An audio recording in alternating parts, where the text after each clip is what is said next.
Welcome back to my channel শানশান। আশা করছি সবাই ভালো আছো। আজকের ব্লগটা আমি এখান থেকে শুরু করছি, মানে দুপুর 3টে থেকে। ঠিক আছে, এত সবাই মিলে একসাথে হতে গেলে এত মজা করি সব কিছু ভুলে যাই। তো এখন শ্যাম্পু করে এলাম এই 3টের সময়, এখন খেতে যাবো। আমাদের আর্টিস্ট দিদিমণি সারাক্ষণ পড়ে ঢরে এসে এখন আঁকতে বসেছে, টাকলা বউ আঁকছে। টাকলা বউ আঁকছে, ইলেকট্রিকের শর্ট খাইয়ে দিয়েছে এত সুন্দর মেয়েটাকে।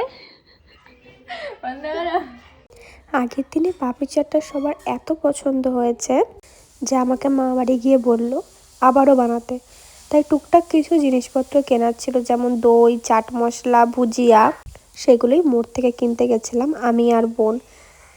কিনে আনার সময় মা ফোন করেছিল, তাই মায়ের সঙ্গে কথা বলছিলাম পাড়ার রাস্তাটায় ঘুরতে ঘুরতে।